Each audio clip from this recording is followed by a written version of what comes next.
Very warm welcome, everyone. We have 3, 4, 5, 6 members here in person in the Prince of Wales Athlone. And we have, I think, probably around 6 members again joining online. And very, very warm welcome to this hybrid meeting, first hybrid meeting of Athlone Toastmasters. We did not know that we could manage this. So it's great that we are able to do this today.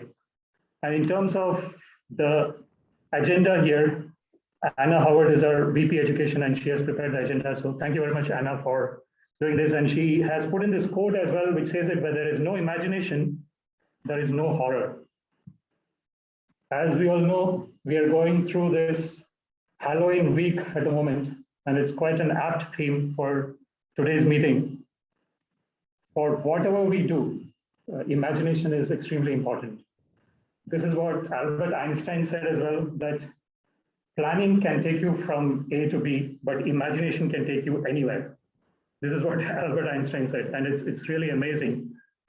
Who would have thought, say 50 years back, who would have thought that the whole technology could be in just one small piece of equipment? And 50 years down the line, people might be saying about people taking flights to go from one place to another instead of using their cars. It's a possibility. The imagination knows no bounds. And the more we imagine, the better we can make our future. And of course, the future has to be imagined in a way that is beneficial for everyone. And there is a very important point here in terms of the artificial intelligence, that is neural networks, that is going on in the information technology world. And what they're talking about artificial intelligence is that whatever we feed into the artificial intelligence, it will learn that. So if we teach bad things to the artificial intelligence, it will become a bad artificial intelligence. And if we teach good things to artificial intelligence, it will become a good. So it's quite important. And all these things are going to shape the future in which we live today. So thank you so much for this, for attending today. And we should give a huge round of applause to our guest here, Ronan, for coming in during this COVID time and trying to get a feel of Athlone Toastmasters, generally a Toastmasters meeting, how it is run. Now coming to how we are going to run this meeting today, it's the standard format that we do always. We have, generally it is called PI, prepared speeches, impromptu speech, and evaluations, but we do it the other way here. We do it the IPE way here. We first have the impromptu speeches, then we have the prepared speeches, and then we go to the evaluation sections. So before we go into the program, I would like to introduce the role holders for today. And I would start with the tag team, as we can call it, timer, R counter, and grammarian. And then we'll go to the general evaluator and topics master, Francis. So first, I would like to invite our timer, who has joined recently as our new member, to give us the details of your role. Thank you very much, Sanjeev. Yeah, thank you very much. Yeah, it's nice to be a part of one full team. So I had a desire since long to join the team, and because of some constraints, some personal issues, I was not able to join. So I'm glad to join here, and thank you everyone for helping me. Thank you very much. If you can just tell about the role, you can just tell about. So sorry, I just forgot to mention that. So I'll be playing today a role of timer. So I'll just noting your speech time, start time, stop time. So that is the role I'm just going to play today. Thank you. I think we are all seasoned members here, so we know that 2 minutes for the first topic, and then 1 minute for the follow-up, and then we have standard 5 to 7 minute speeches. And as we said in the beginning, the time is going to be shown through the mobile, the timer app Sanjeev has, and we'll show that. Now we go to the next role, which is an R counter and grammarian role combined. Generally in Toastmasters meeting, there are 2 separate roles, R counter and grammarian. but in Ireland, generally we do it that our counter and grammarian are combined role, and the grammarian actually gives us the word of the meeting that we have to use as much as we can, and also helps us to understand how we are doing with our grammar. And to help us with the grammarian role, we have a seasoned Toastmaster from Tullamore Toastmasters, Charles Malone. Please help us with the grammarian role, Charles. Thank you. Thanks, Ramesh. I'm going to share this on the screen now for a second. The word of the day is metal. Metal refers to ability to continue in spite of difficulties. Show your metal, they say at the end of a match. So that is the word of the day. So I'll be checking up for how many times that is used on the day. The definition of metal is on the chat as well. So if you're on Zoom, you'll be able to read that, just in case you might forget it during the time. And I be keep an eye out how many times you oohs and ahs and filler words. I try my best. I'm not exactly the best person for doing this, but because I usually get engrossed in the speeches or topics, so I won't be too hard on you. And I'll see, can I find out some brilliant ways of people or quotes or. But usually I have a blank sheet of paper because I get so engrossed with people talking, I forget to do it. But I definitely will be keeping an eye on how many people say metal. And I hope you all have a good meeting.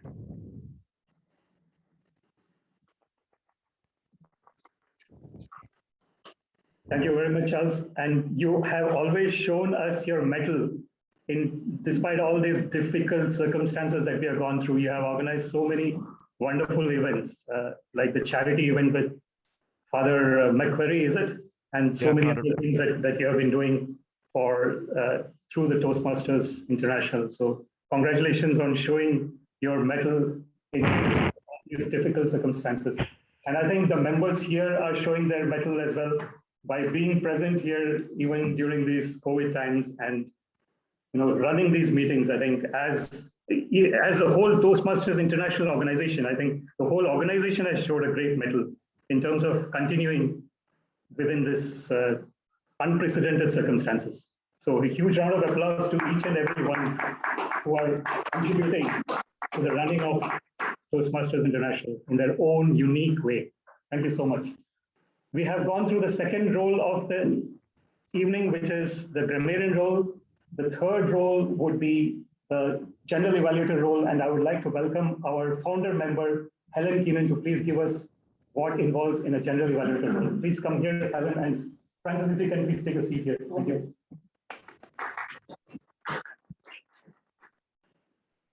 Ladies and gentlemen, my role will be to look at everything that happened throughout the whole night, from the moment you enter the room to the moment you leave it. And we'll be watching everybody, and especially my role stands over the two evaluators. So we'll have an evaluator for the speech, and I'll be watching how the evaluators evaluate. So I have to say it's a very unusual meeting because I'm not sure where to look, where to see, where to stand, but we're all here. That's a good point. Mr. Toastmaster. Thank you very much, Helen. And you'll be doing an interesting first in the history of Athlone Toastmasters once again, in terms of evaluating a hybrid meeting, the first hybrid meeting of Athlone Toastmasters. So, huge round of applause to Helen Keenan. Now we come to the other important role of the evening, which is the topics master role. So I would like to invite Francis Keenan to help us understand what that role involves in, and please lead us to the session of topics. Thank you very much, Francis. Thanks very much. I've just been called in at the last minute. I've just been given an hour to put these topics together. It's a Halloween theme as well as I can do it, considering I don't believe in Halloween. But the process is the first speaker speaks for 2 minutes on a particular topic. And any add-ons then, anyone coming in on that same topic will speak for 1 minute. And I want just 2 add-ons to each topic. I hope now that I will get a good response to the topics. So let's move on. And I have to show, as Charles would say, a little bit of metal here. And I think I've done so far, so good. What would you do if you discovered that the person walking beside you was a psychopath? Deirdre.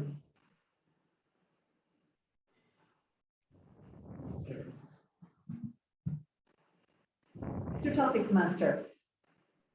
What would I do if I discovered that the person beside me was a psychopath? I'd interview him first of all. Francis, tell me about yourself. How did you get to be like this? Well, I imagine, because I know there's a difference between a sociopath and a psychopath. I'm not 100% sure what the difference is, but the bottom line, I think, is both of them have personality disorders of various degrees. I think with a sociopath, if you're in business, you're in trouble because they're going to do anything to get on, and they're probably the CEO of an incredibly successful company. Psychopath, I think, has less control over themselves. So I think perhaps my first thing would be to move to the side, maybe to back away, just in case, make sure I stay in crowds, not to be on my own with the person. I'm not going to judge them because hopefully I won't have, what's the word, ruffle their feathers. I put myself in their bullseye of their target. But I want to see what's going on. I want to see how exactly does the psychopath happen? What do they do? Are they really? Isn't it very interesting? Who is the first person here in trouble? And then I'll say, good night, Francis, I'm your friend. Master table topics. Is anyone else like to bring on that topic? But I'm really honored to be given that distinguished whatever. You wake up one morning and you're told that you've only 24 hours to live. What do you do, Patrick, with those 24 hours?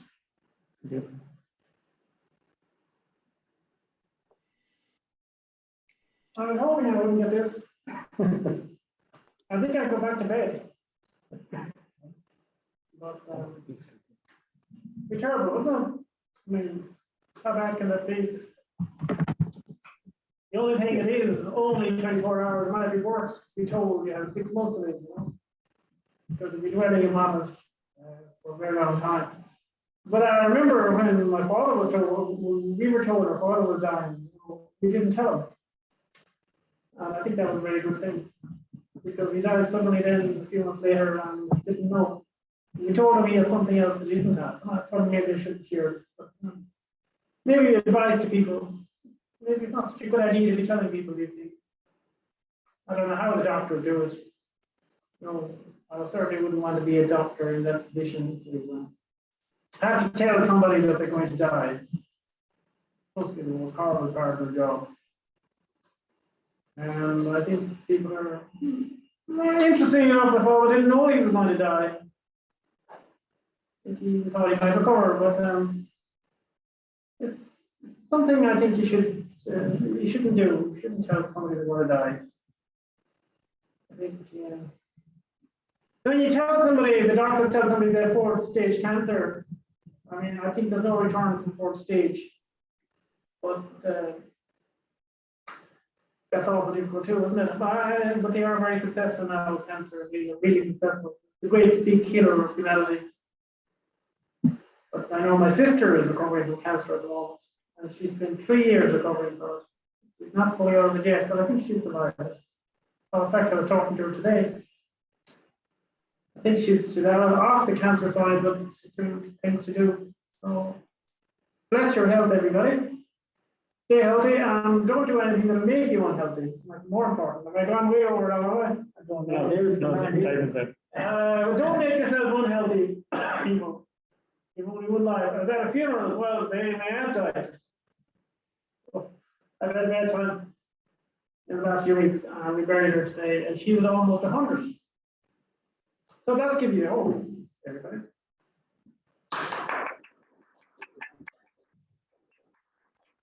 Any other ones to that?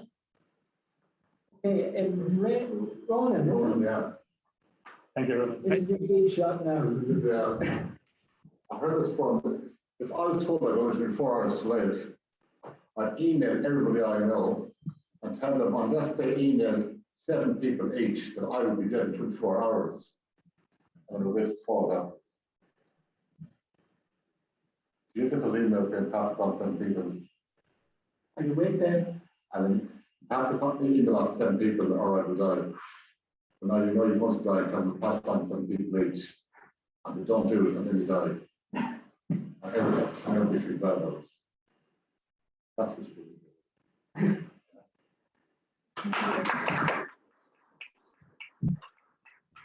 Sorry, Helen.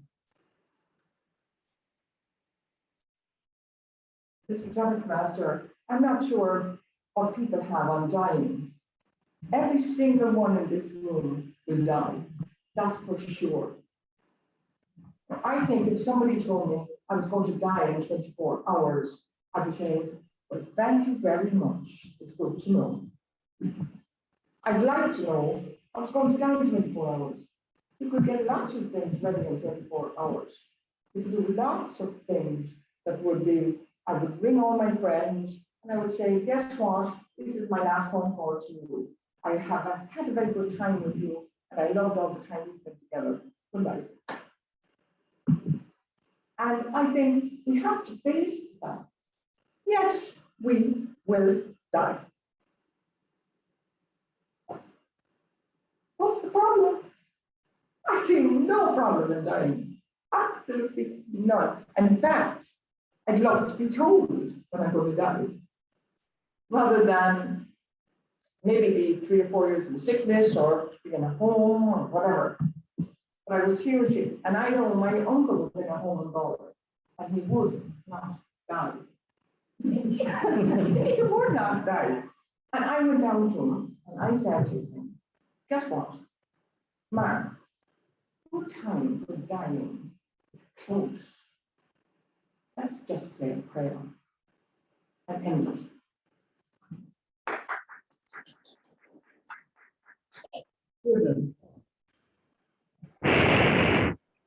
Following on from the last speaker, the J.K. Rowling's Dumbledore has a line that I've loved.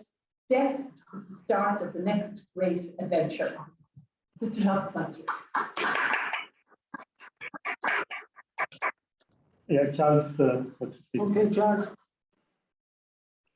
Yeah, well, firstly, I start off with a joke. A doctor rang a patient, and the doctor said, "I've got good news and bad news for you." And the patient said, "Sure, I'll have the good news first." And the doctor says that you've got 24 hours to live. And he said, well, what's the bad news? He said, "I've been trying to get through to you for the last 24 hours."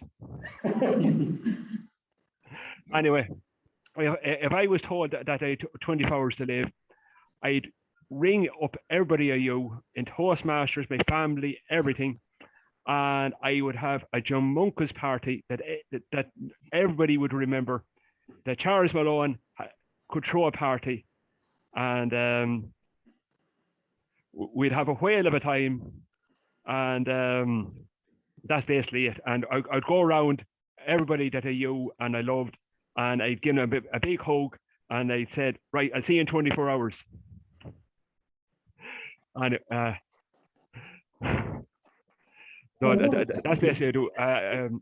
Ring everybody, big party, eat, drink, and be merry, because it doesn't matter how I'm going to be dead in 24 hours, so I could eat as unhealthy as I wanted to. Wouldn't make any difference. Thanks. I'd ring up the Chinese and I'd say, I'd probably have 20 or 30 of my closest friends. I'd order all the best stuff. I say, pay it tomorrow, put it on my tab. And that would be the first thing I do. There was many other things, but then, anyhow, we'll move on. What is the most frightening you ever saw? Helen?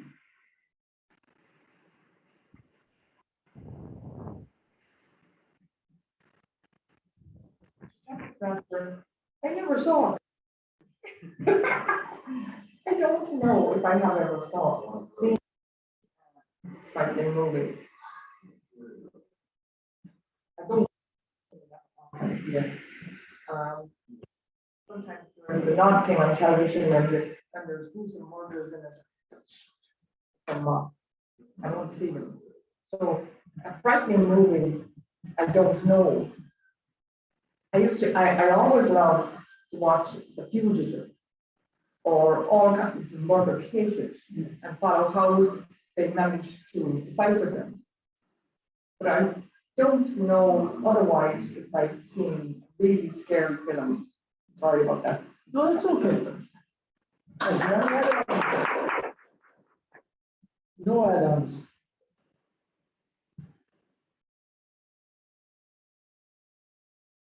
Just bear with me now.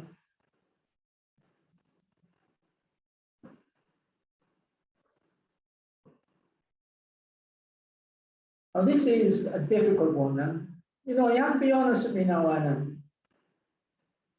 Of all the men here tonight, and that's on Zoom as well, which one of them are you most afraid of? Me? Okay, let me see. Now put on your the scariest face you can. This is my scary face. Okay, let's be honest. I would probably have to go. Oh, Tim, you're the winner there. I saw that face. Okay, yes, definitely. The big eyes, bulging eyes, they're almost actually. I'm exaggerating a little bit, but that was definitely the scariest one. But I have to say that I think, no, what's happening? I think Charles would definitely come second in there. But sorry, I have a very vivid imagination and I'm imagining scary things now. Now, like my previous, the previous speaker, I don't really watch horror movies much, but I definitely have seen my fair share in the last number of years anyway, not by my own choice, but because they were on TV or someone else was watching it, or I just came across something on the internet, and my imagination does turn to run a little bit wild like that. So now I'm looking at all of you here on the screen and you're looking like werewolves and vampires and all the above. So thank you very much for that, Charles. That's definitely, sorry, Charles, Francis, that's definitely going to be entertaining for the rest of the evening. I didn't know that I look so much like a lady, Anna, but there you go. You mentioned vampires. So the next one will be, what would you do if Dracula came into your room? Sharon. Thank you. You know, is that for me or Anna or Sharon? Oh, no, Sharon. Oh, Sharon, sorry, my mistake.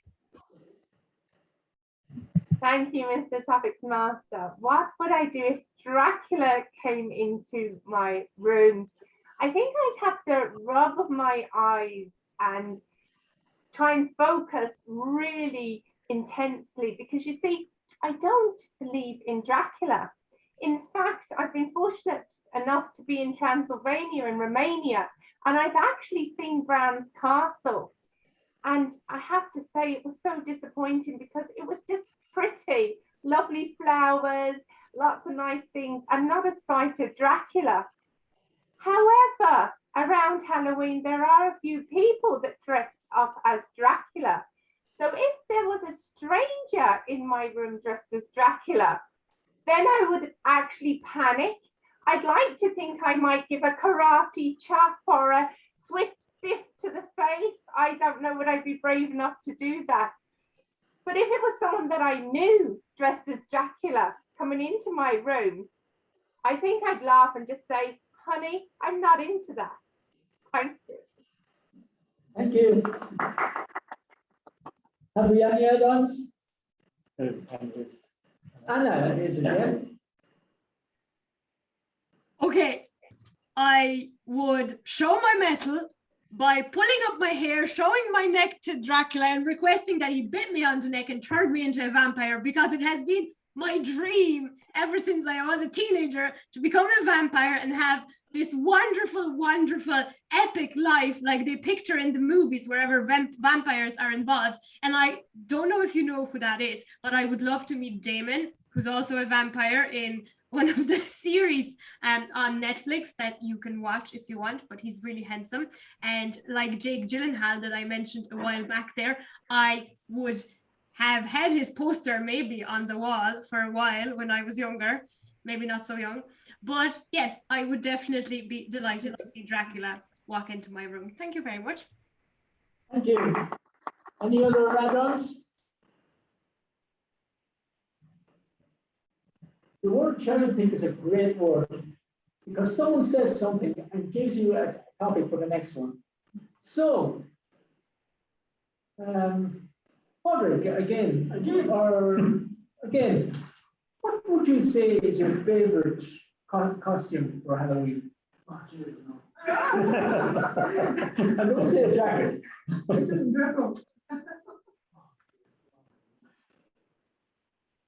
I can't pass it up. That's what I mean, a costume. You don't think I'm going to wear a costume, do you? Well, it's a challenge. Let me go there. What's your place for? I like skeleton. I like skeleton. Right, that's it. Okay, that's it. Charles, what would your favorite costume be? Oh, my favorite costume. You all know I'm big into Star Trek, so I'd be Captain Kirk or Jean-Luc Picard or Spock. Definitely Spock. Or if it was really adventurous, I'd dress up as a Borg. Oh, definitely. Oh, yeah. There's a few Borgs up around my part of the world, and they just borrowed their clothes for the night. And so it's either Spock, a Borg, or Jean-Luc Picard. They'd be I'd be open to a few other options that I could dress up as a Romulan, or a Kardashian. So there's so many different species in Star Trek that is way open and some bizarre that would scare the living daylights out of you. And if I got fed up of Star Trek, I can always dress up as my alter ego, James Bond. Right, thanks very much, guys.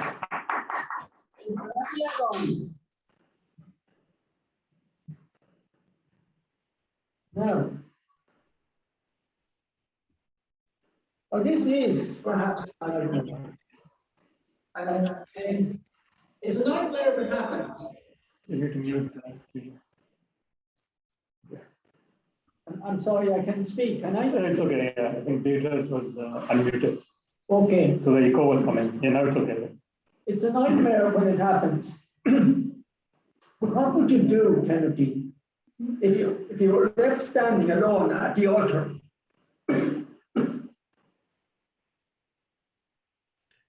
Was that me? That's your Timothy, yeah. Oh joy. I have approximately zero intention of ever marrying anyway. So the situation is unlikely to arise. And if I did get married, it wouldn't be at an altar. I'm not religious. However, taking the situation as you've presented it, I suppose the question is, how does one deal with social mortification? Badly.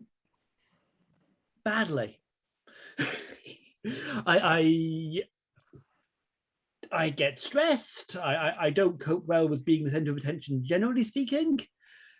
It's a wonder they're actually in Toastmasters and able to do public speaking, because in any other situation, I hate being stared at or being in any way looked at. And having people be overtly and dramatically sympathetic for you is also a terrible situation to be in. I'm honestly not sure how I would react in that situation, but I suspect it wouldn't be at all well. Thank you. Thank you. Else that would like to come in on that? No. What would they, from a person's experience, I know that I tend to forget nightmares when I have them. And so I would remember. But can anyone here tell me about their worst nightmare?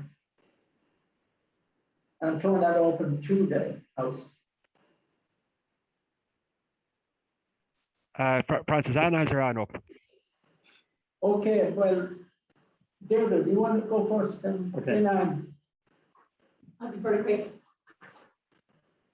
My worst nightmare, the only nightmare I actually really remember was when about, I think it was about 7 or 8, and I woke up in the night and I was screaming, crying. The house was burning to the ground and I was in the house, and we were in a 2-story house, and I got out of bed and I rushed down to my parents' bed and crawled in with my mother and father, woke my father, who prompted me, lifted me up, brought me back down to my bed and popped me back in again.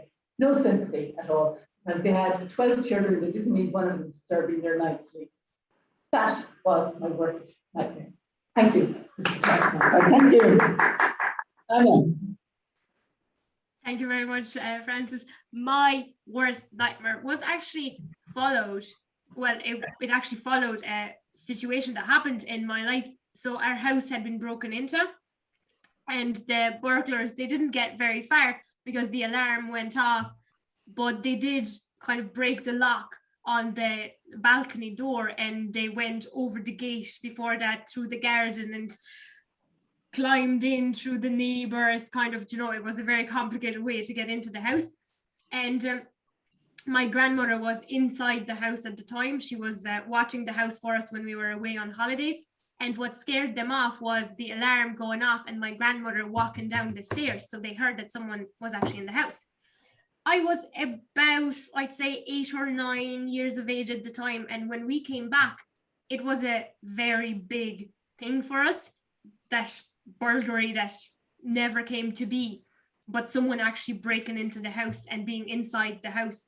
So my nightmare was that I was inside the house and I was in the kitchen, and through the kitchen window, you can see the front gate.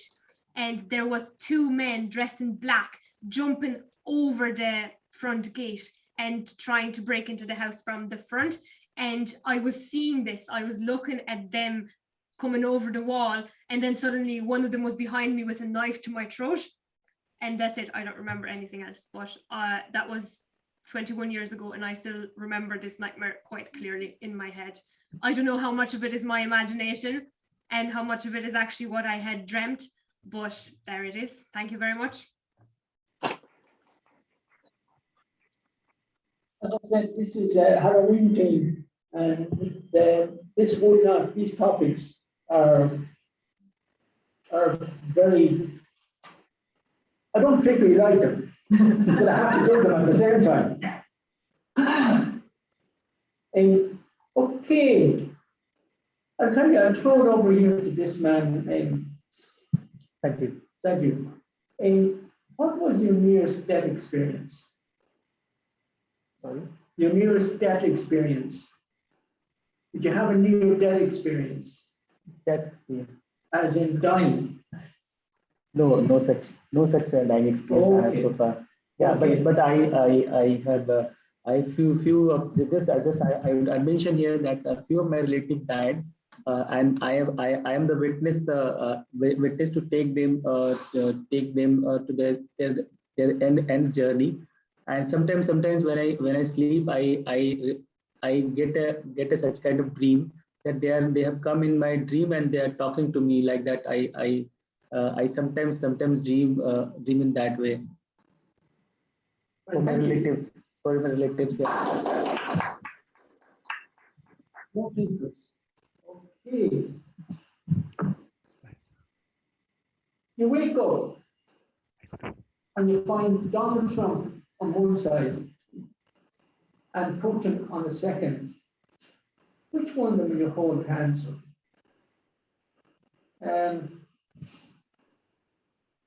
Let's see.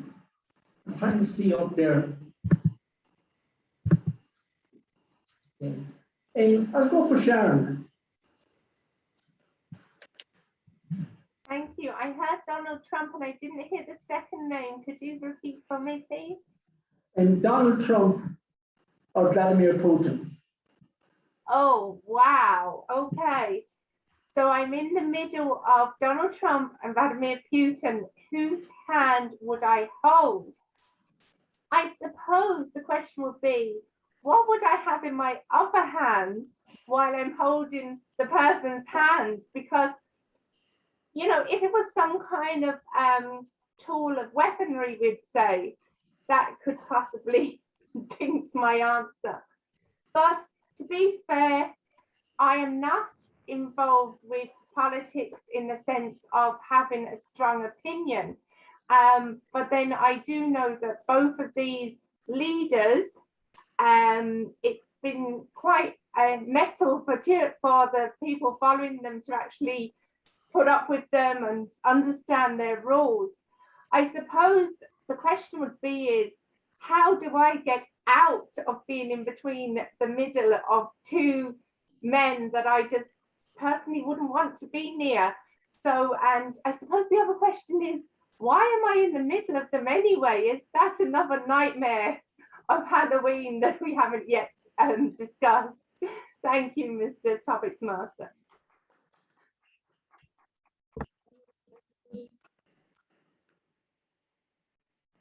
Again, I have to say, these are extreme because it's Halloween, but I'd sooner be doing Valentine's night.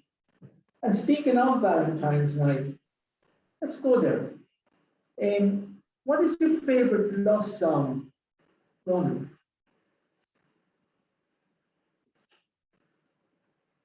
I know you're only here for the first time, but if you'd like to answer, you don't have to. I know two divorces at the moment. So probably points away as Cooper. That is a good song. So, anyone else like to come in on that? Their favorite love song?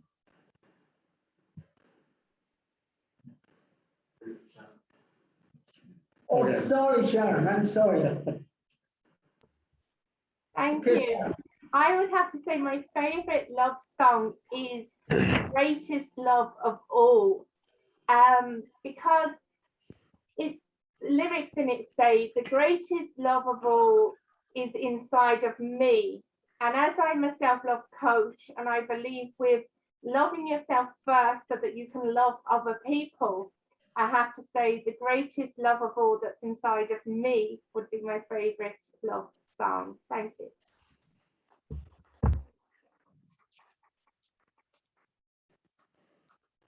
I have to say, my favorite one is As Long As You Love Me.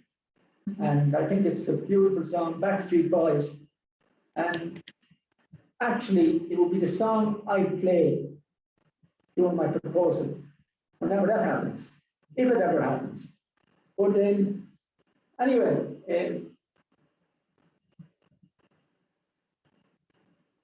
I'm running out of topics now. Just bear with me now.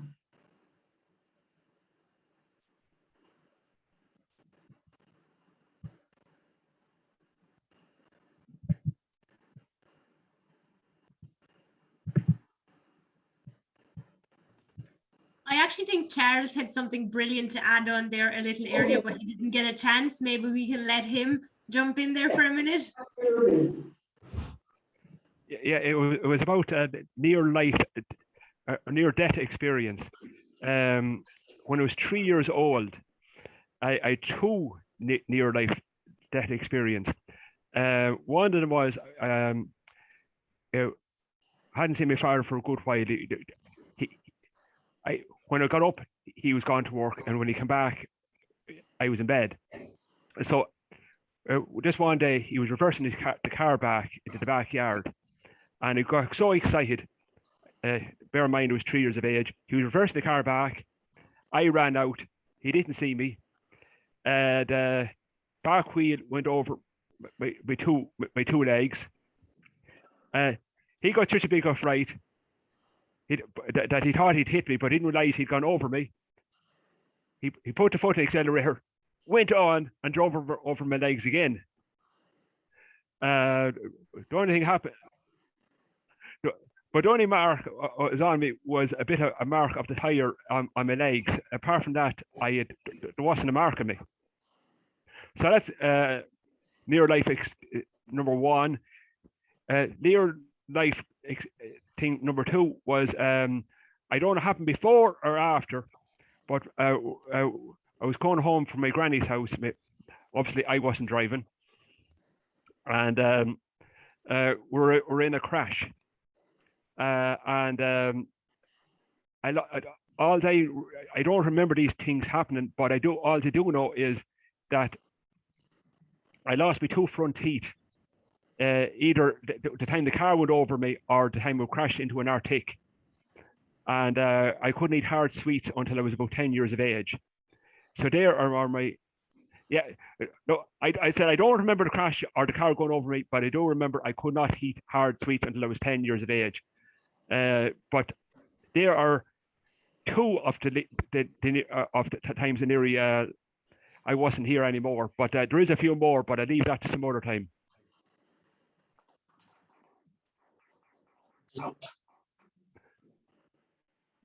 Now, seeing as Samash is trying to stop me, I think he deserves a copy.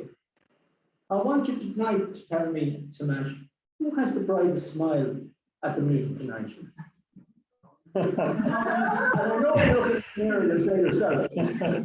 No, I don't. It's difficult to say answer to this. I think everyone is unique in their own way. Everyone is charming in their own way.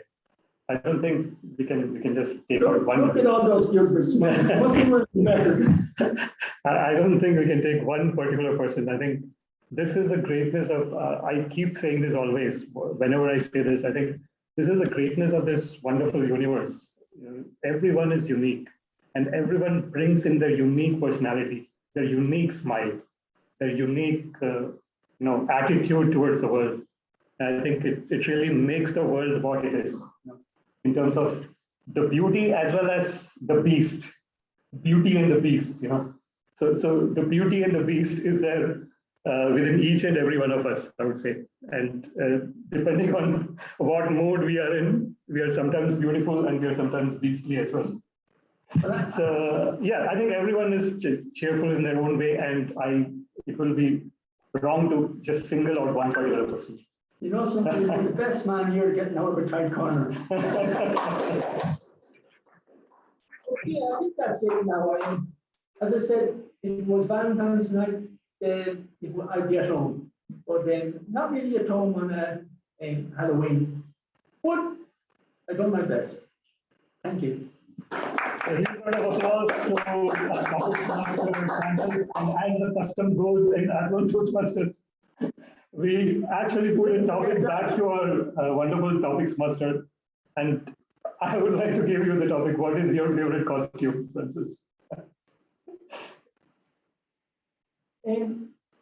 As I said, I never went out. My memory actually of Halloween going out, we had made a mask. Now, you'd know us a mile away. But I always remember we used to go around twice every night. And I remember one guy said it to my father, and my father came home and ate us. And was a particular guy that said it, and we were annoyed, we were annoyed with a guy of the same name, and we thought it was him, but it was another guy.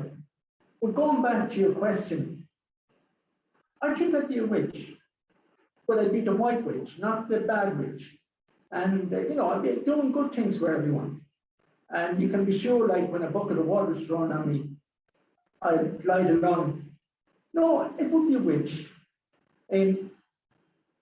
Maybe a wizard. But it would be down that line anyway. So that's what I'm doing. Thank you. Thank you very much. That brings us to the end of the first part of the meeting, which is the impromptu speeches. And huge round of applause to Ronan for coming on and giving us his topics for the first meeting he's attending. And huge round of applause to Sanjeev also for sharing his thoughts, new member sharing for the first time. And we have Tullamore Toastmasters member sharing theirs. And Daniel is a new Tullamore Toastmasters member, but he's joining from America, all the way from America. Which place are you in, Daniel?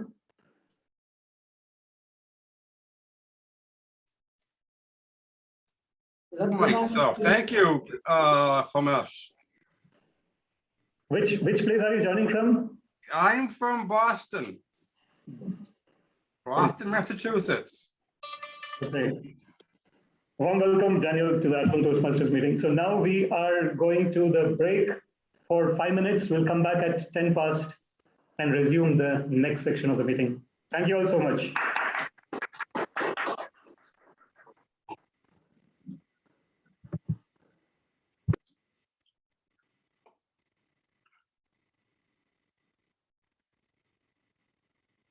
How you doing, Tim? Hi. I'm using OBS to put this image beside my picture, and it introduces a like 4-second delay on the image, so it looks really weird, and my lip movements don't match up with what I'm saying. So if I clap, that's what I was wondering. you can see the massive delay on it. I should stop doing it.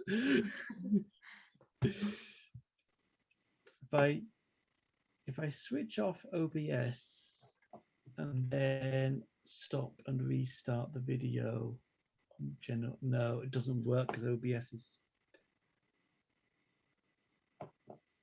How you doing? There we go.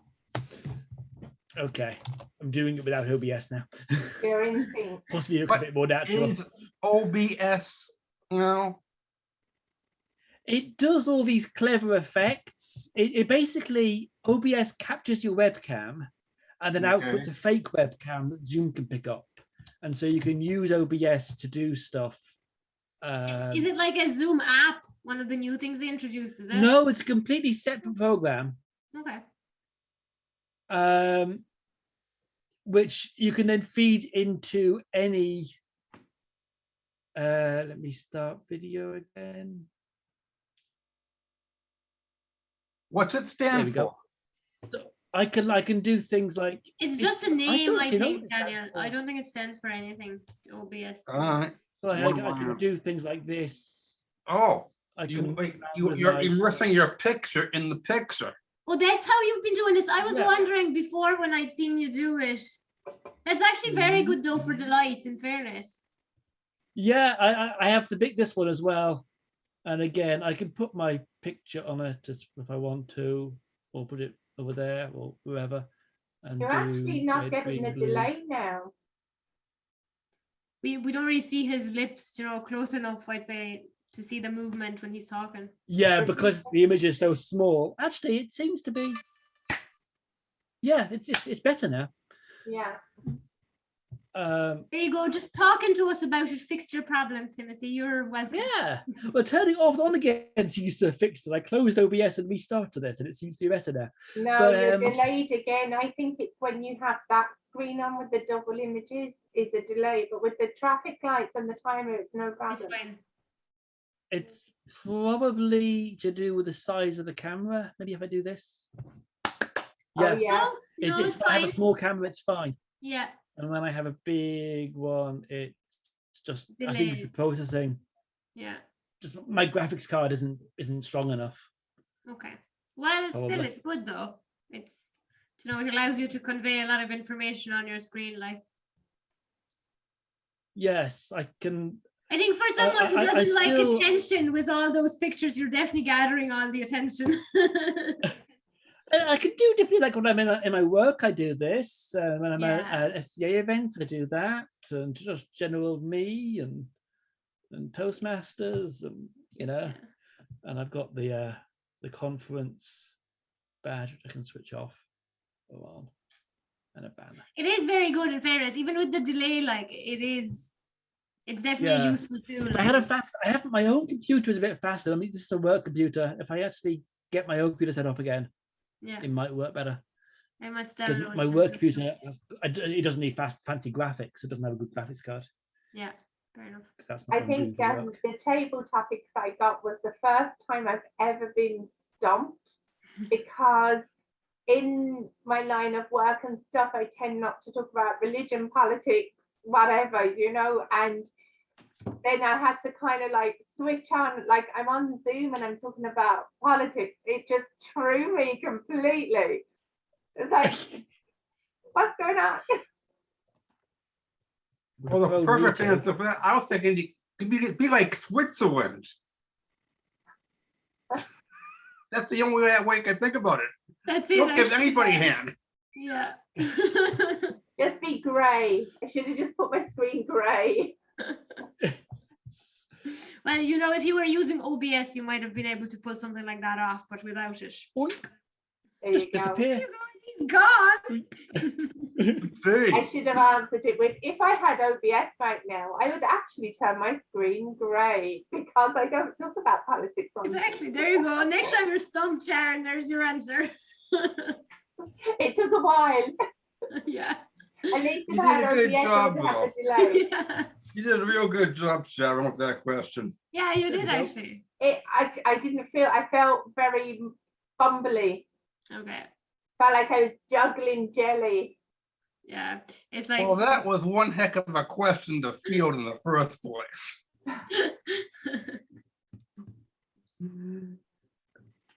So given that perspective, yeah, it takes a while just to think about the question. Daniel, what's the weather like in Boston? It's a rainy day the last 2 days here. Okay.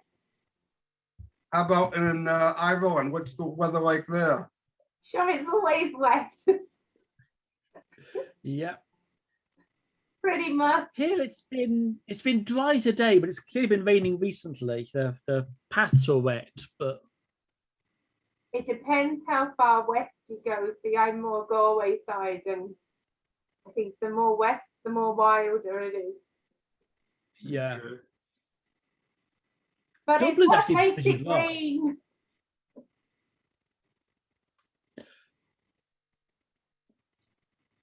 Well, I was once on an early morning train out of Dublin, and the lad sitting beside me was a Spanish guy who'd been living in Dublin for a few months, but it was his first time outside the city. And he was sitting on the train looking out the window going, "It's so green." So green. I think it's funny when tourists come over and they're like, "Oh, look, there's a cow." I'm like, "Yeah." "Oh, look, there's a sheep." "Oh, yeah." And actually, it could be people that live in Dublin that are just coming out as well, going like, "Oh, there's animals. We're in Enfield. We must be in the country." Enfield is the country. Good grief.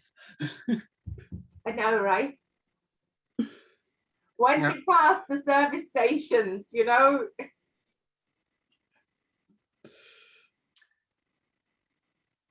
I used to get Curran's bus into Dublin every day and through Enfield. It's definitely part of the city. Come here, Sharon. Is there anything in your speech that you've maybe been told that you need to work on, or maybe did you get any feedback after last time? No. So I had a session actually with Siobhan. So Sinead. Siobhan. Siobhan Fitzgerald. Yeah. Yeah. She was very yeah. I keep on thinking Keenan, but that's before she was married. Yeah. Yeah. And it was good. Like she was just saying like one or two things, which I kind of changed and I kind of didn't at the same time. I don't know. Do you know what it was, right? And this is, I'd say, a confidence thing, right? You know, when you come second place to someone and you're competing with them, you know that they've already done so well. And in fairness, she done so well. She had gestures, quotes, props.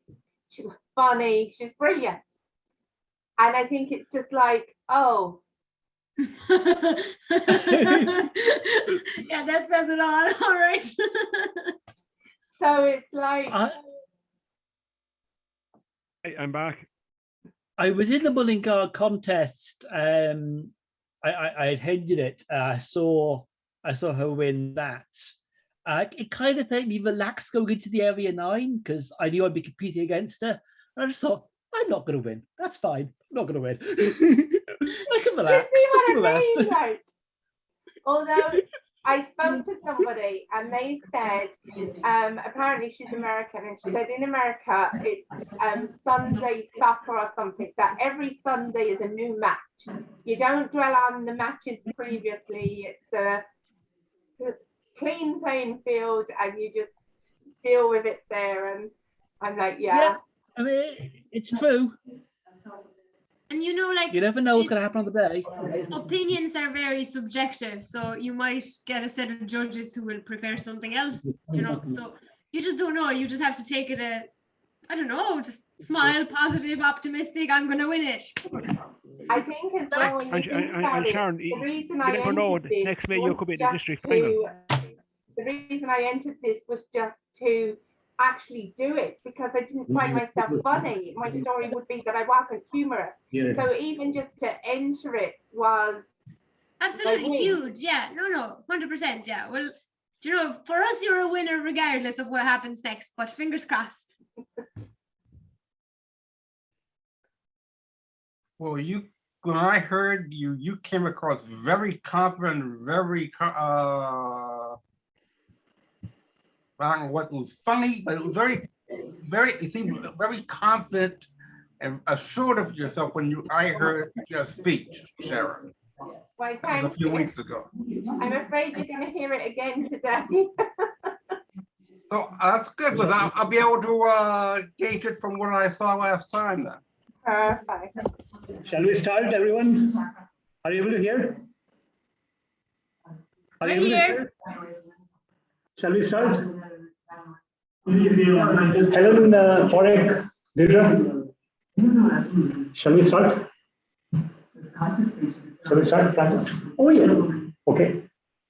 Helen, are you ready?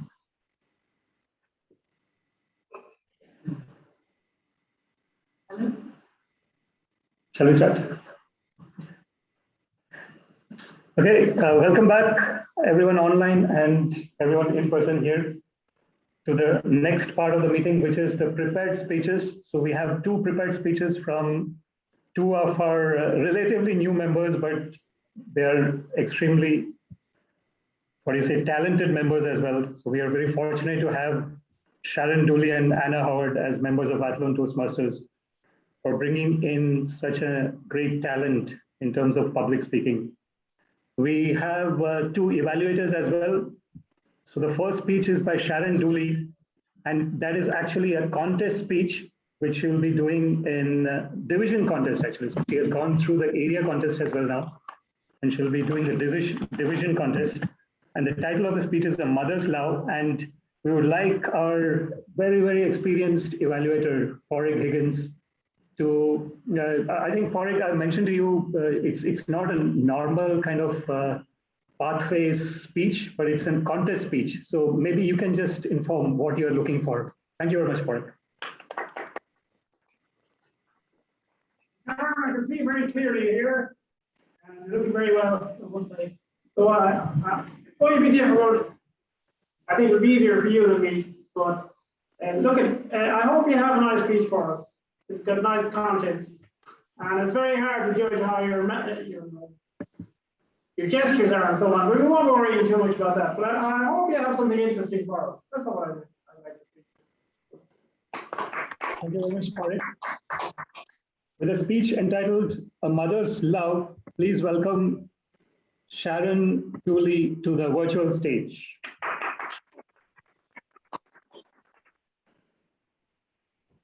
Have children, they said.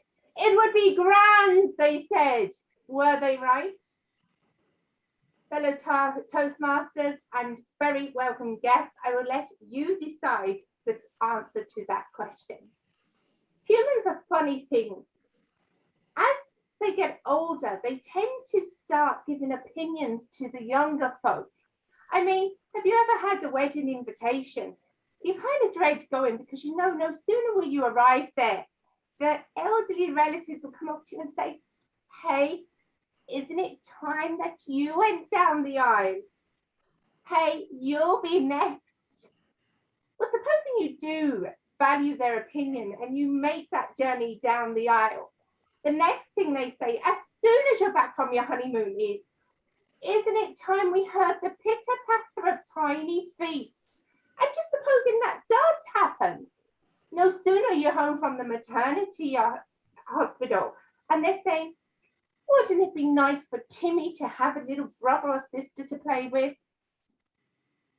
And when you come home with the little brother or sister, the next thing they'll tell you is, stop, you've had enough.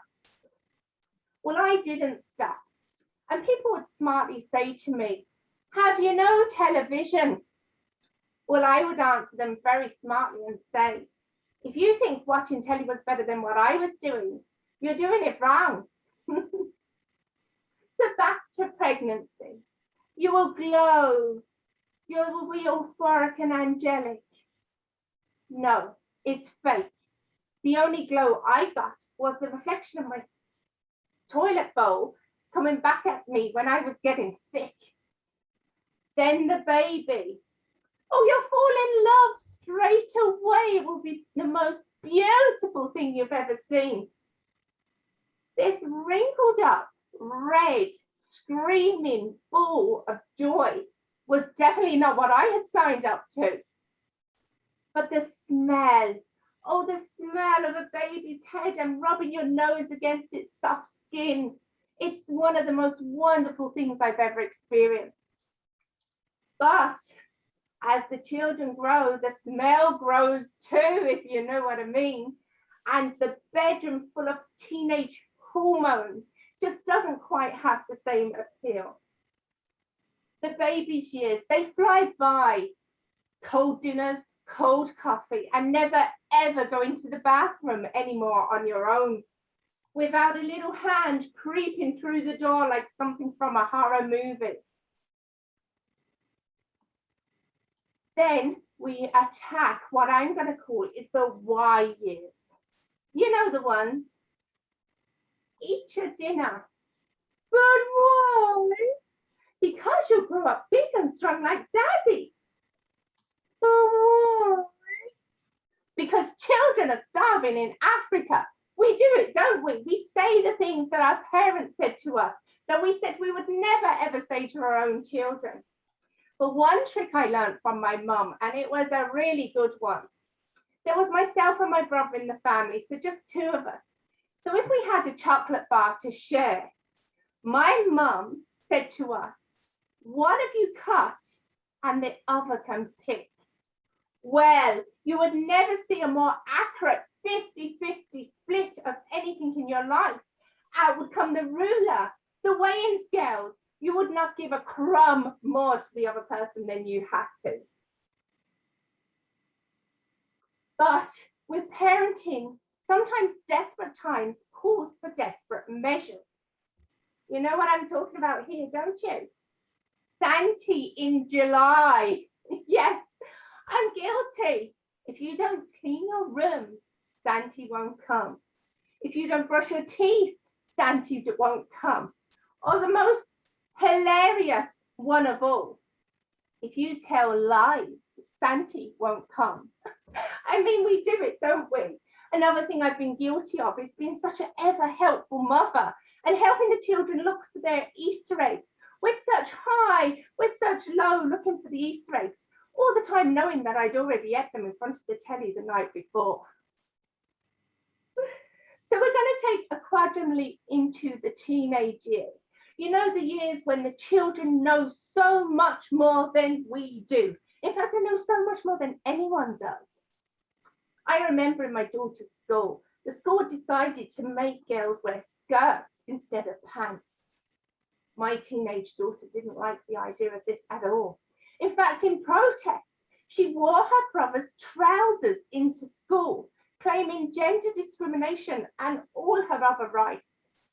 That was amazing and well, until I had to go and pick her up from the office because she'd been suspended. Another thing she liked to do was look at nature programs, and she was telling us all about the elephant with 5 legs. Yes, you guessed that one too. It was in fact a male elephant. But nothing we can do to our children is as bad as what they can do to each other. One of my children told the youngest one that he was in fact adopted from China. He was distraught, he was so upset, and he rang his older sister for help. She told him, don't be silly. Of course you're not adopted from China. But go and have a look at your toys. And sure enough, when he did, at the back of the toys, it said, made in China. The tears, oh my goodness. Or the other one they told, I will actually sell you on eBay if you don't behave yourself. So the years are absolutely fantastic, even though I've made fun of them. And to conclude, if I was asked, would you do it again? The answer is definitely yes, I would, because the grandchildren are worth it. Thank you.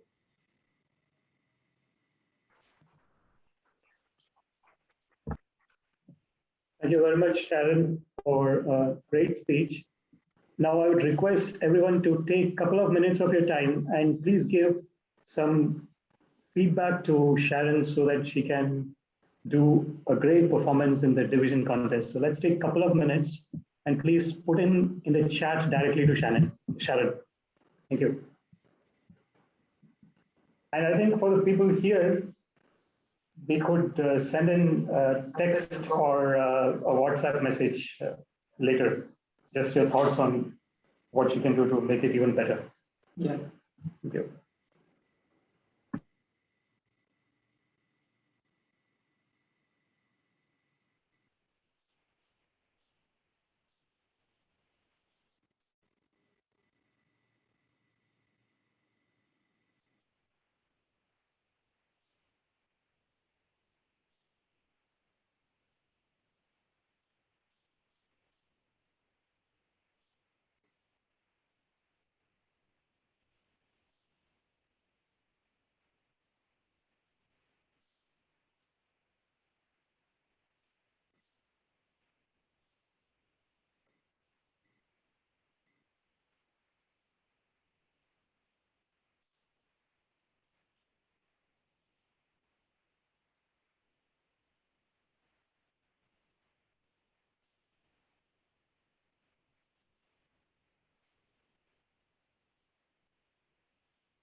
Thank you all very much for giving the feedback to Sharon.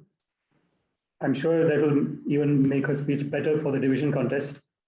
We go to the second speech of this meeting tonight, which will be given by Anna Howard from Effective Coaching Level 3 Project 2, Connect with Storytelling. I would like to invite Anna's evaluator, Deirdre Muraku, to give us the objectives of Anna's speech. Thank you very much, Deirdre. Mr. Toastmaster. Screen has just come down to me, sorry about that. To give you the objectives of Anna's speech, they are as follows. The purpose of this project is for the member to practice using a story within a speech or giving a speech that is a story. It's 5 to 7 minutes, and the member may use any type of story, personal, well-known, fiction, or one of his or her own creation. And this is from Effective Coaching Level 3, Project 2, Connect with Storytelling. Mr. Toastmaster. Thank you very much, Deirdre. With a speech entitled The Adventure Brothers, please welcome Anna Howard to the virtual stage.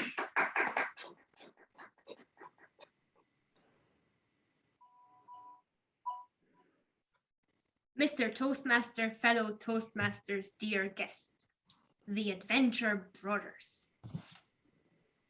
Watson, are you ready? Daddy said we are going canoeing today. If we're lucky, we might even catch a fish. Hurry up, please. We don't want to waste the daylight. Anxiously announced MJ while putting on his wellies. Watson, the dog, ran up to him, his lead in his mouth, wagging his tail and waiting impatiently. You look really excited, Watson, said Daddy. Why don't you hop into the car and MJ can help me tie the boat up on the roof? MJ and Daddy secured the boat on the roof, picked up their helmets and YMCAs, and got into the car. Mammy walked out of the house with a huge bag of food and a big smile on her face. We might have a picnic on the island if the weather holds, she told MJ, who clasped his hands in excitement. I love picnics, he exclaimed. Suddenly, his face went white. Wait a minute, Daddy. I think I forgot to pack Watson's vest. I'll be right back, he announced and ran back into the house. I got it, he screamed, jumped back in, and they drove away, singing songs and chatting about their upcoming adventure.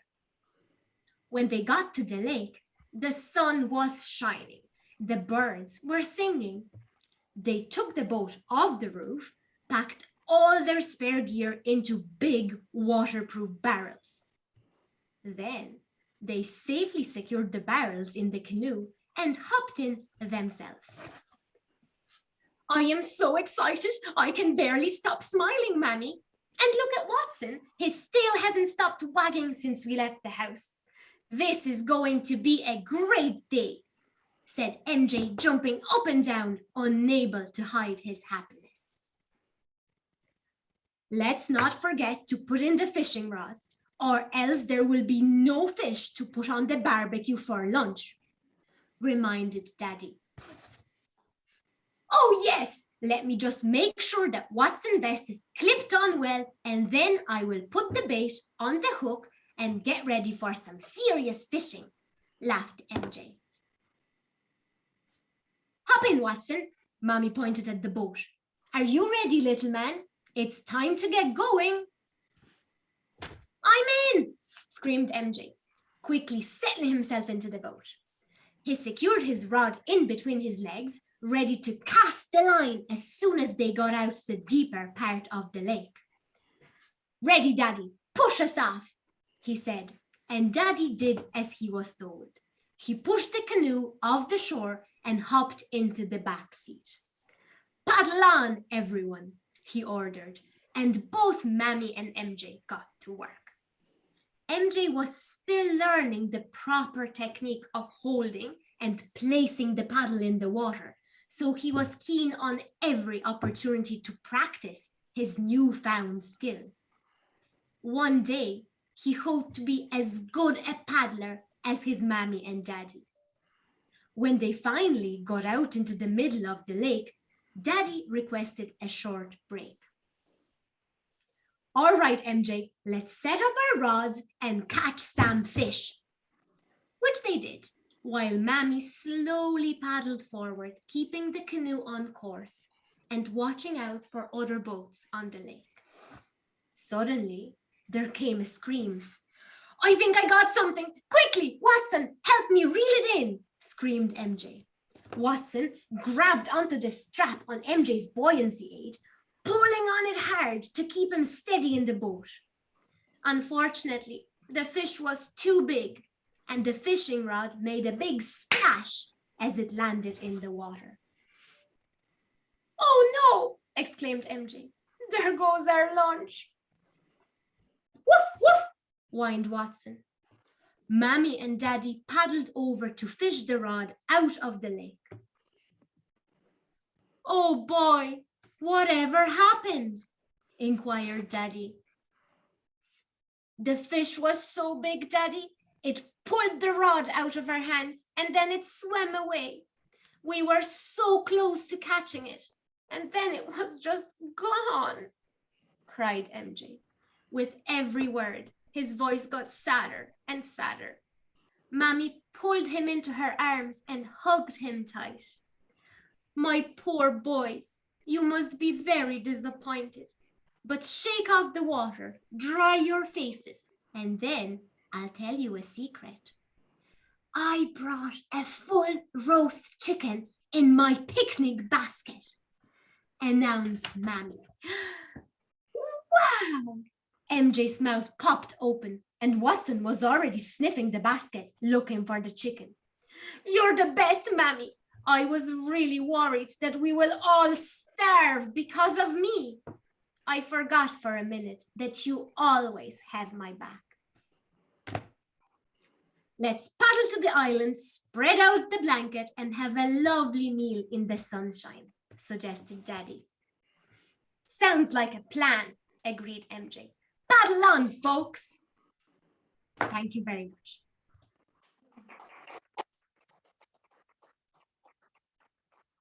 Thank you very much, Anna, for a wonderful, entertaining speech.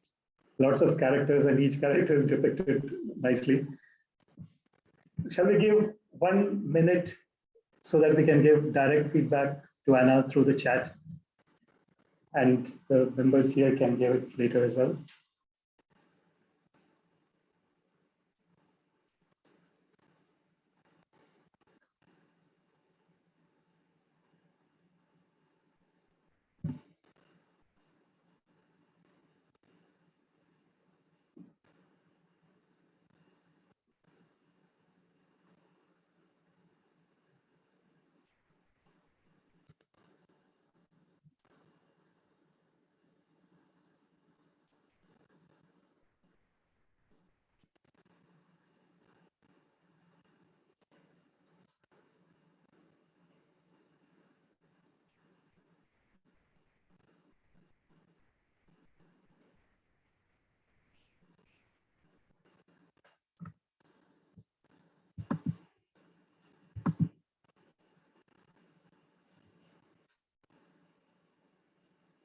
Thank you very much, Sanjeev. Thank you all for giving the feedback to Anna on the chat. Now we go to the last part of the meeting, which is the evaluation section. And to start the evaluation, I would like to invite Warwick Higgins to the actual stage to give the evaluation for Anna's Sharon speech. Thank you very much, Warwick. Hello, Sharon again. Quite nice speech. I believe you're doing this as a contest assessment speech, but I assume it's area. So there's a lot expected, and there was a lot expected, and I've met those expectations, I think, to a very high degree, even though I can't see it fully in every aspect. I'm just wondering, is it being done online or is it being done in reality? I assume it's being done online. But anyhow, it doesn't matter. The first thing that struck me, well, your appearance is very good here anyhow. I love you bright red, I love you bright colours. You're presenting yourself very well to the audience. Secondly, your voice is very good, it's very clear. I mean, you're speaking very thoroughly there, and not loudly, but certainly sufficient for everybody to get a good grasp of what you're saying, and every word I think is crystal clear. Very surprised that you could use so many mannerisms in your in online speech. I thought you were using quite a lot of gestures, and that was excellent. So you were very animated, and that enhanced the speech and made it look very well. Have you any improvements or any things that might add to the speech? I don't know. It's hard to know from this point of view, but maybe a little more anecdotes. Maybe I'm not sure. Maybe a quotation or two might be no harm. But other than that, I think speech was excellent. Certainly, it's up to the standard of a contest speech. No question about that. And the flow of your language is really what's your strong point. And your power or command of the language. That's really your strong points. They are your strong points. And I think that's what the judges will see in your speech. So I think it's well worth the role in that contest. Thank you. Sarah, good luck. Thank you very much, Colin. Great evaluation as usual. I think it's great to see you back in action as well. After more than how many, 18 months or something, isn't it? Now we would like to welcome Deirdre Muraku to the real stage to give us an evaluation of Anna, who gave the speech from the virtual stage. Over to you, Deirdre.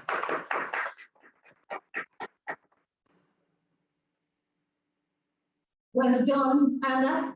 You have certainly met the objectives of the speech, which was, just to repeat it again, sorry now, He's never worked with computers or internet or children or animals. The purpose of the project is for the member to practice using a story within a speech or giving a speech that is a story. So you definitely met those objectives. You are fantastic at facial gestures, body language, hand gestures, anything like that, as previous evaluator said. Animation is very animated, very, very well done there.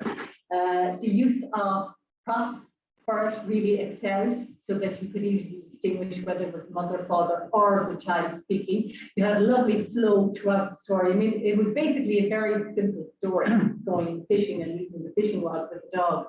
You were lively, bubbly, your voice got excited when it required, or it calmed down and smooth, so that was really very well done. I suppose something to improve it a little bit, I think to slowing down works, give the audience a chance to absorb exactly what's happening. It's, you know it off by heart, you know it yourself, so it's naturally to use your excitement to carry the story, but your audience needs to hear it with their ears rather than with yours. So a little bit of slowing down to give them a chance to absorb it. One of the things I would recommend is the hats were very good. You could tell which was which, but if you could match it a little bit with voice change to show a male voice going a little bit deeper than it was, and the child's voice making it maybe a tiny bit squeaky or whatever it is, just so that it was clear. I think perhaps there might have been too many hat changes. You know, your hair got into your face, and that was a little bit of a distraction from it. Now, you handled it very well. You never allowed it to knock you off your stride, which is fantastic. But less changes, maybe shorten the speech that little bit, or make whatever each said a little bit longer, so that you don't have to do quite so many changes. Also, at the very end, I recommend that rather than saying thank you, you're never encouraged to say thank you at the end of the speech. You either say contest chair or Mr. Toastmaster, something like that at the end of the speech to show that you have ended it. But overall, you're a natural at this. You've got lovely flow. You're great at telling stories. You're great at doing the characters. You're excellent uses of props, gestures, facial gestures, going pale. You can see it, drying people, drying the eyes. All of those things you do extremely well. And we look forward to hearing more from you in Toastmasters in the future. Thank you very much, Julia. Another excellent evaluation. Fantastic standard in the club, I would like to say. Thank you so much for always raising the standard in terms of the contribution from each and every member here. Right, so we have two more roles to go in terms of the end of the meeting. Before going to general evaluator, I would like to ask our grammarian of the evening, Charles Malone, from all the way from Tullamore Toastmasters, to please give us how we did with our grammar and how we used our metal today. Thank you very much, Charles. Thanks, Smesh. Well, I had to say that Athlone Toastmasters really showed our metal today. Smesh, you said metal 5 times. Francis, I think you said it twice.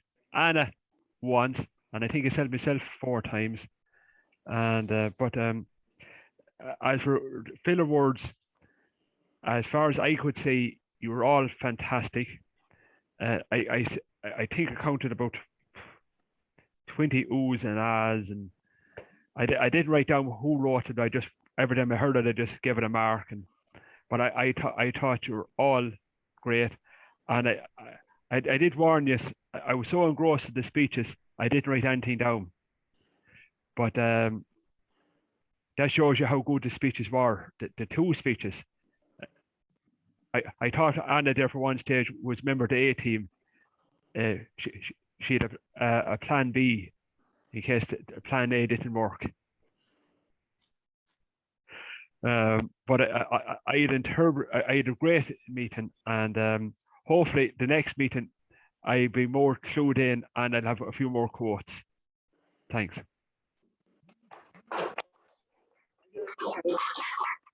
An excellent grammarian report.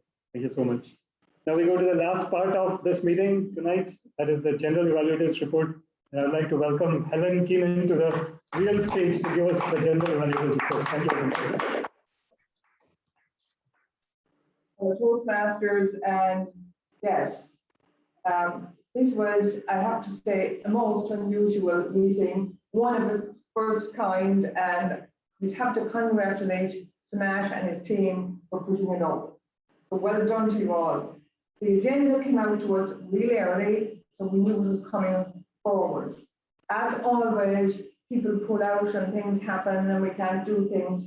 So the agenda changes, and Samash and Anna between them made all the changes that needed to be made. So well done to the team.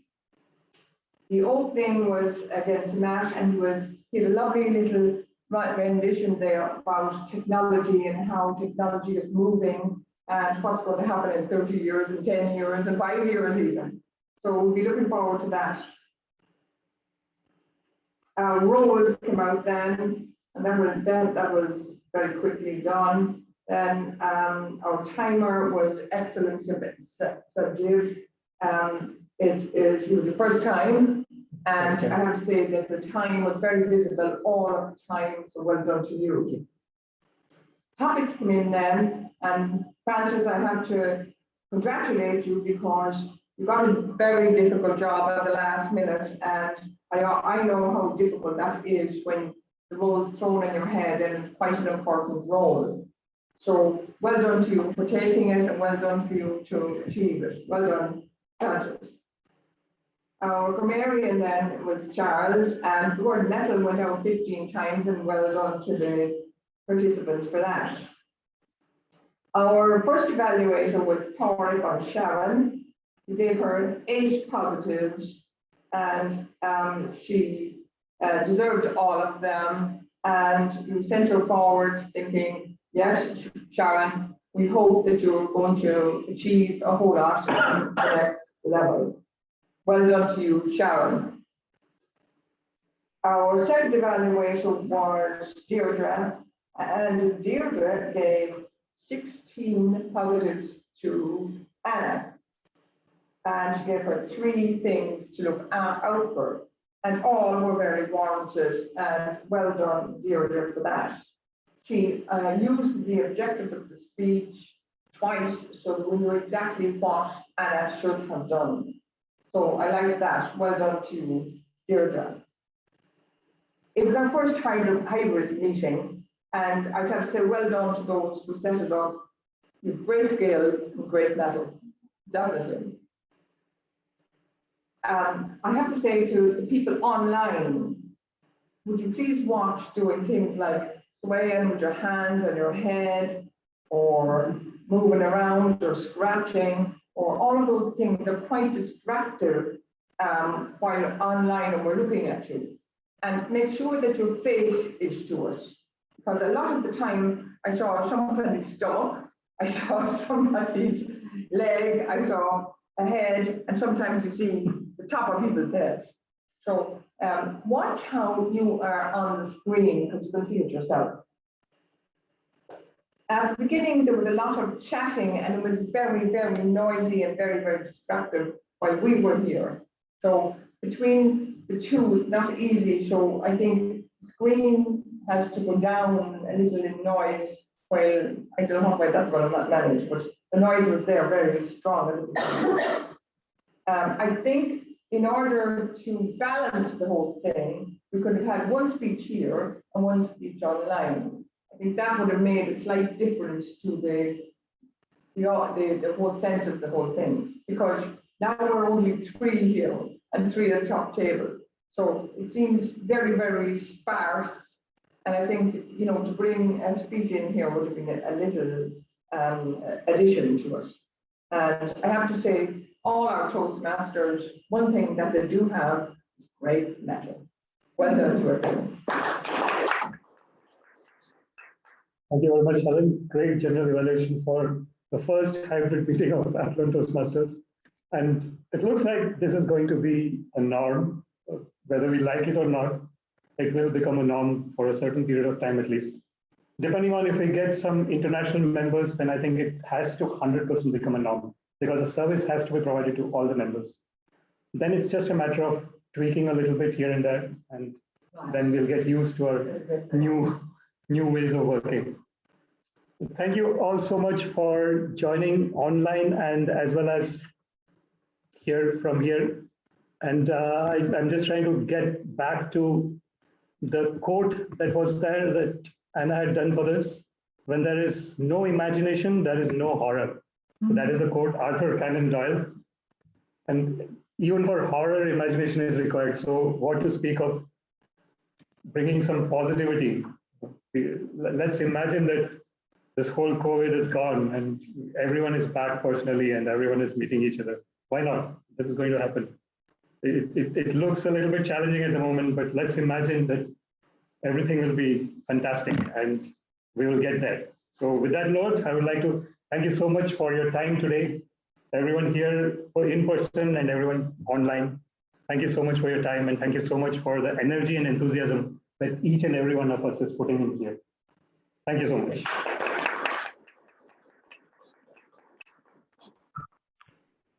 Hey, Sharon, best of luck on the weekend.